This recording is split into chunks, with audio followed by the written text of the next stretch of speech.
Hey everyone, this is Thomas with Bentwood Ring Supplies, and today I'm going to walk you through building our November 2025 ring from our subscription box, and it's called Red Velvet.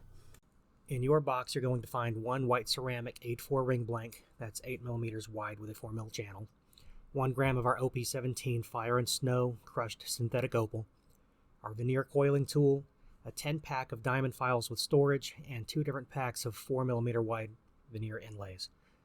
One of which is for our red velvet ring, and the others are for practice and can be used however you like. I recommend taking some time to coil these before trying the red velvet because it can be a bit brittle. Okay, so here we go. I'm diving right into using our Veneer coiling tool to shape our inlay strip. You're going to want to soak your Veneer inlay strips in very hot water for about 10 minutes. After this, you'll see that the coiling tool has a recess in one side. You'll place the end of one of the inlay strips inside that recess. Place your thumb over it and very gently roll it forward on a flat surface.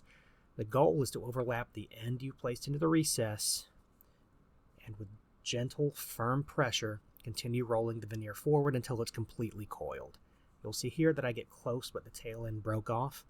This red velvet Veneer is highly figured sycamore, and it can be super touchy. Don't rush this part.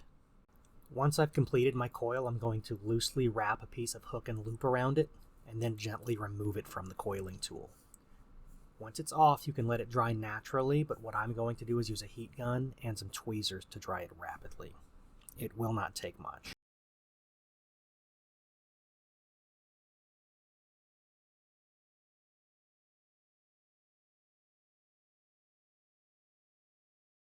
Next, it's time to glue our inlay strip into the channel. For this attempt, I'm using thin CA and our inlay adjuster tool, which is conveniently adhesive resistant. I've just added a bit of glue to the end and held it down, spraying it with Activator once I've got it held in place. I've done just about everything I can, though, to make this look difficult here. After the end is adhered, I work my way around the ring, seating the inlay as best I can while making sure I don't break it. This would have broken far more easily if we hadn't coiled the inlay beforehand. Once it's fully wrapped around the channel, I use a pair of tweezers to hold it in place while adding thin CA glue to the end to secure it in place.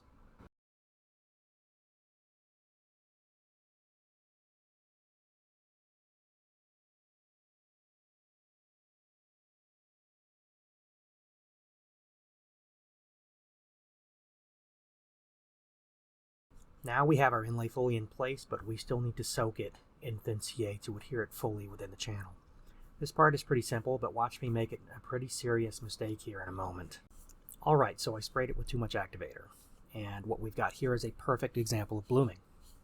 Blooming happens when you've got too much CA glue in one spot and it cures way too fast. It's basically a thermal runaway reaction. The glue generates heat as it cures because it's exothermic. When it cures too fast, that heat builds up and it can literally boil itself. So in this case, it cured too quickly, boiled itself, and as it boiled, it cured, leaving behind what we like to call a bloom spike, or a little stalagmite of glue. This was a total rookie move on my part. I should have used the Activator from further away and a lot more gently. Fortunately, in this style of ring, we're going to cut back the surface of the Veneer to beneath the channel shoulders, and hopefully that's going to remove the parts that were affected here.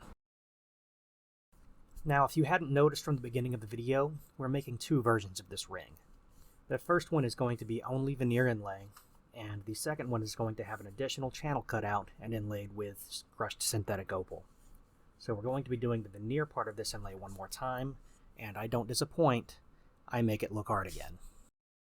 I'm starting with medium CA glue here because I thought using the thin CA on the first one was a bit too much of a hassle. Turns out I just like making things difficult for myself. The ring here is wobbly on the mandrel because I needed to add some more Teflon tape and didn't. So I ended up taking it off and holding the ring. I also ended up using thin CA again. The good part about this is that after the end was secured, it was really easy to get the rest of the inlay settled into channel, and I'll probably do it that way from now on.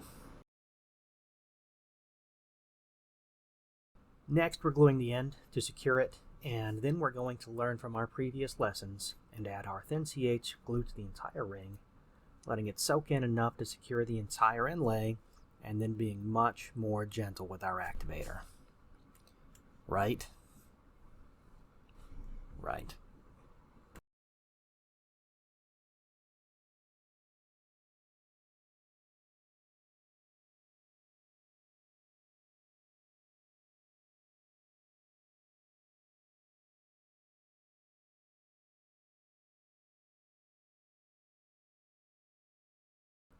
Now we're moved over to our lathe and we're doing two different things here.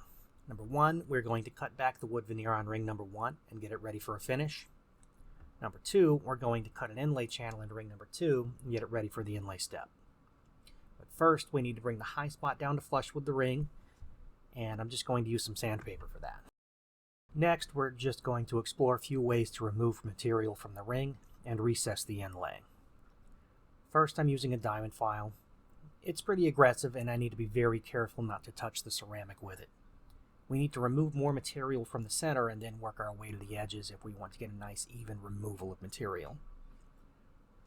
Second, I'm going to use my diamond-shaped carbide detailing tool, which is my preferred method if you have them. I'll gently remove material and work my way into the inside edges of the channel.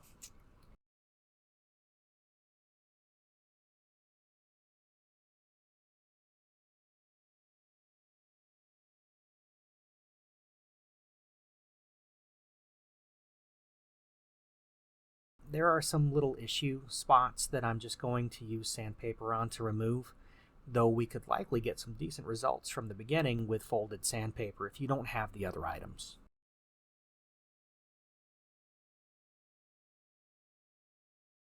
Next, we're removing that high spot again on ring number 2. Pay attention to the orientation here because you don't want the front side of that veneer spinning toward you. Flip it around and this whole operation will be a lot easier. Once that's done, I'm taking my diamond-shaped detailing tool and scoring a line on center. I could use this to cut my channel, but I want to try cutting the entire channel this time with our diamond files. I'm using the line I scored as a guide, and I've grabbed the thinnest edge diamond file in the pack. The lathe is on low, and I'm just working away material as centrally as possible. Once we get down to the base of the channel, I'm going to use my detailing tool to tidy up the channel, but you can do this with the files as well. Just take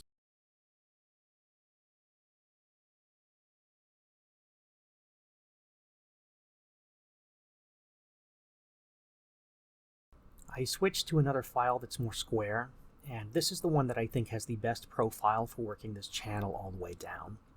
It seems like it's going well, but if you look closely, it becomes apparent that I didn't have my ring mounted perfectly. The channel that I cut is actually going to be a bit wavy, which I think is pretty cool. The final effect on this finished ring is pretty neat as you spin it around.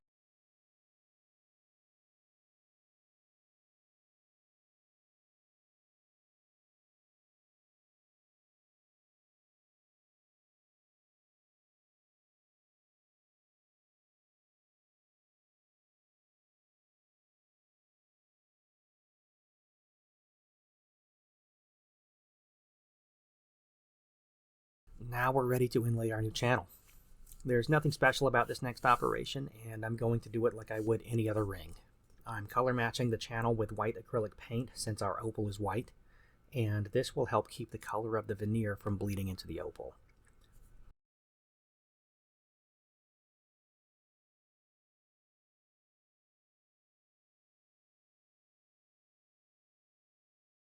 Next, I'm adding our crushed opal into the channel and giving it a drop of glue. I'll do this all the way around the channel, making sure I don't have any gaps. Inlay density is super important.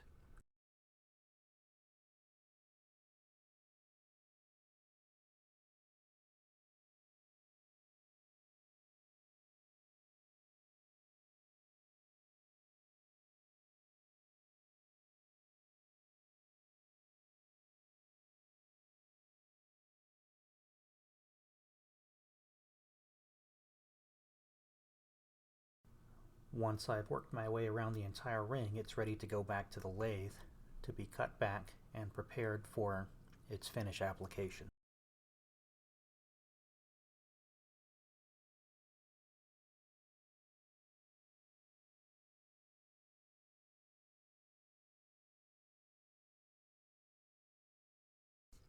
Here we are at the lathe again, and this time I'm going to be using my carbide detailing tool to cut the channel back. You can use whichever method works best for you. In this case, we want to be sure we have removed enough material so that there's no visible paint left on the veneer, because I always make a mess when I paint the channel. We'll also want to ensure that we've removed enough material so that we have plenty of room for a finish application. See how the inlay undulates back and forth? This is the biggest indicator that I cut it off-center, and you can do this intentionally to make your own wavy inlays.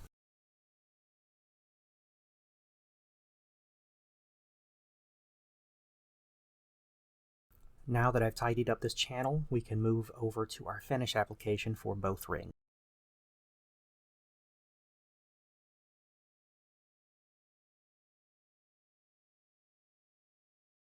Alright, now we have both rings mounted on two different slow speed ring turners, and I'm going to be applying the finish to both of them simultaneously. This is where the SSRT really shines. If you have a batch of rings you need to make, you can basically do as many at the same time as slow speed ring turners that you have. It can really bring down your average time spent per ring. I'm adding thin CA to each of these rings. I prefer thin flex. We use Mercury products on my rings for the finish coat due to the extra impact resistance that they have. After each coat, I'm removing the drop left on the bottom so that we have a solid layer of finish on each ring before applying a gentle spritz of Activator in their general direction. Now, the drop on the bottom of these helps to distribute the CA evenly across the ring, but must be removed due to the issue of blooming. The drop can become problematic if it starts to cure and goes into full-on thermal runaway, so it absolutely must be removed. We're on our last coat here, and once it's fully cured, we can move to sanding back and polishing both rings.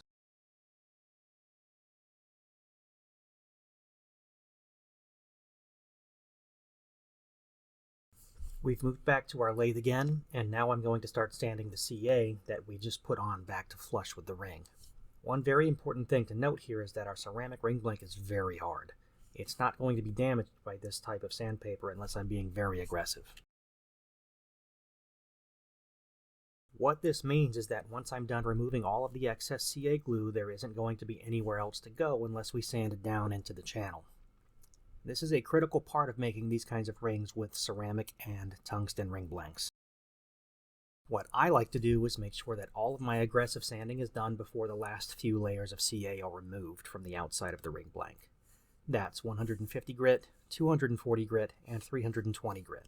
So the one I have left, 400 grit, is the one that I will do the last bit of work with to remove the CA completely from the outside of the ring. This leaves the remainder of our CA completely flush in the channel with the outside of the ring. Here, you'll use your preferred polishing method. I'll be using Zona paper, which conveniently starts around 600 grit. You've probably noticed ring number 2 up there in the corner being polished as well. I've added this picture-in-picture to save us a bit of time from going over the exact same process, because both rings are getting identical treatment at this point.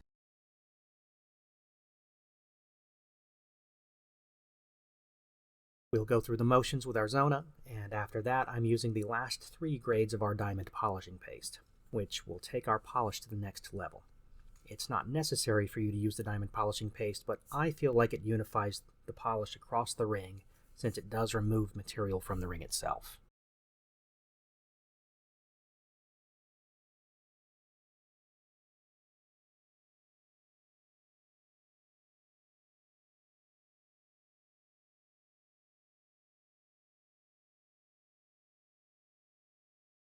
Okay, our rings are done and they're absolutely stunning.